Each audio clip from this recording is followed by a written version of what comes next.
ഷിസൂസ് kids world, a complete kids channel. ദയവായി ഈ channel subscribe ചെയ്യുകയും പിന്തുണയ്ക്കുകയും ചെയ്യുക. ഹായ് കൂട്ടുകാരെ, എല്ലാവർക്കും സുഖമല്ലേ? ഇന്നത്തെ നമ്മുടെ കഥയുടെ പേരാണ് ഹാജ സുൽത്താൻ.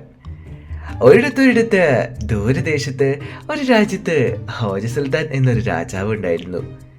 ഹോജ സുൽത്താൻ വളരെ നല്ല മനസ്സുള്ള നീതിമാനായ ഒരു ഭരണാധികാരിയായിരുന്നു.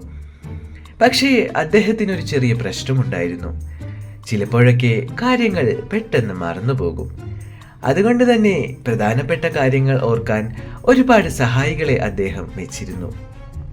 ഒരു ദിവസം ഹോജ സുൽത്താൻ തൻ്റെ കൊട്ടാരത്തിലെ തോട്ടത്തിലൂടെ നടന്നു പോകുമ്പോൾ ഒരു മനോഹരമായ പനിനീർ പൂവ് കണ്ടു. അതിൻ്റെ സുഗന്ധം അദ്ദേഹത്തെ വല്ലാതെ ആകർഷിച്ചു. അദ്ദേഹം തൻ്റെ പ്രധാനമന്ത്രിയെ വിളിച്ചു പറഞ്ഞു, "പ്രധാനമന്ത്രി, ഈ പൂവ് എത്ര മനോഹരമാണ്! എനിക്ക് ഇതിനെ വളരെ ഇഷ്ടപ്പെട്ടു.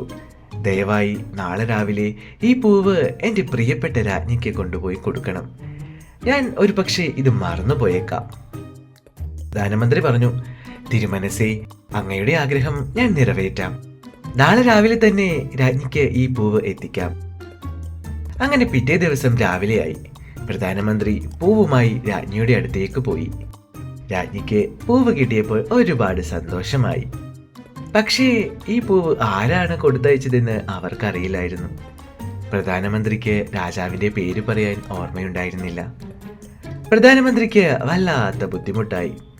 കാരണം രാജാവിൻ്റെ നിർദ്ദേശം പൂർണ്ണമായി നിറവേറ്റാൻ കഴിഞ്ഞില്ലല്ലോ. അങ്ങനെ ഇരിക്കുമ്പോൾ ഒരു ഗ്രാമത്തിൽ നിന്ന് ഒരു കർഷകൻ രാജാവിനെ കാണാൻ എത്തി. അയാൾക്ക് തൻ്റെ കൃഷിഭൂമിയിൽ ഒരു പ്രശ്നമുണ്ടായിരുന്നു. രാജാവിനെ കണ്ട് തൻ്റെ സങ്കടം പറയാനാണ് അദ്ദേഹം വന്നത്. രാജാവിൻ്റെ അടുത്തെത്തിയപ്പോൾ കർഷകൻ തൻ്റെ പ്രശ്നം വിശദീകരിച്ചു. ഹോജ സുൽത്താൻ ശ്രദ്ധയോടെ എല്ലാം കേട്ടു. "നിങ്ങളുടെ പ്രശ്നം ഞാൻ മനസ്സിലാക്കുന്നു," സുൽത്താൻ പറഞ്ഞു. "എനിക്ക് ഇപ്പോൾ ഇതിനൊരു തീരുമാനം പറയാൻ കഴിയില്ല. നിങ്ങൾ നാളെ രാവിലെ എൻ്റെ അടുത്തേക്ക് വരൂ. ഞാൻ അതിനൊരു വഴി കണ്ടെത്തിയിരിക്കും." കർഷകൻ നന്ദി പറഞ്ഞ് തിരികെ പോയി. സുൽത്താന് തൻ്റെ മറവി കാരണം നാളെ ഈ പ്രശ്നം മറന്നുപോയേക്കുമോ എന്നൊരു പേടി തോന്നി. എനിക്ക് എന്തെങ്കിലും ചെയ്യണം, അല്ലെങ്കിൽ ഈ പാവം കർഷകന്റെ പ്രശ്നം പരിഹരിക്കാതെ പോകും, അദ്ദേഹം മനസ്സിൽ വിചാരിച്ചു. അദ്ദേഹം തൻ്റെ ഏറ്റവും വിശ്വസ്തനായ ഒരു ഭൃത്യനെ വിളിച്ചു പറഞ്ഞു, "നാളെ രാവിലെ ഈ കർഷകൻ വരുമ്പോൾ ഞാൻ അവന്റെ പ്രശ്നം പരിഹരിക്കേണ്ടതുണ്ട്. ഞാൻ മറന്നുപോകാതിരിക്കാൻ നീ എന്നെ ഓർമ്മിപ്പിക്കണം. അതിനായി നാളെ രാവിലെ എൻ്റെ മുമ്പിൽ വന്ന്, 'തിരുമനസേ, പല്ലില്ലാത്ത നിങ്ങളുടെ പഴയ കുതിരയുടെ തീറ്റ തീർന്നുപോയി' എന്ന് പറയണം. അപ്പോൾ എനിക്ക് ഓർമ്മ വരും."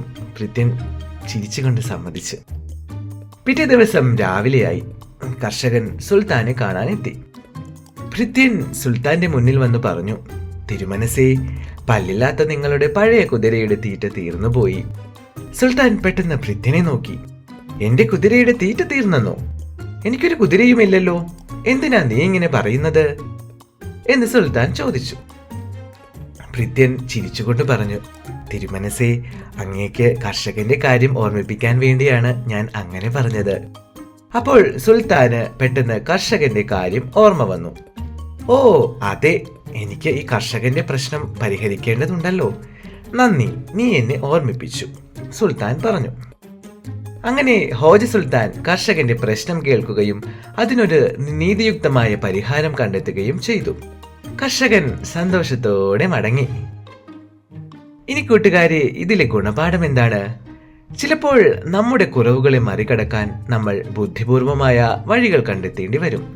മറ്റുള്ളവരെ സഹായിക്കാനുള്ള മനസ്സുണ്ടെങ്കിൽ അതിനുള്ള വഴികളും തുറന്നു കിട്ടും.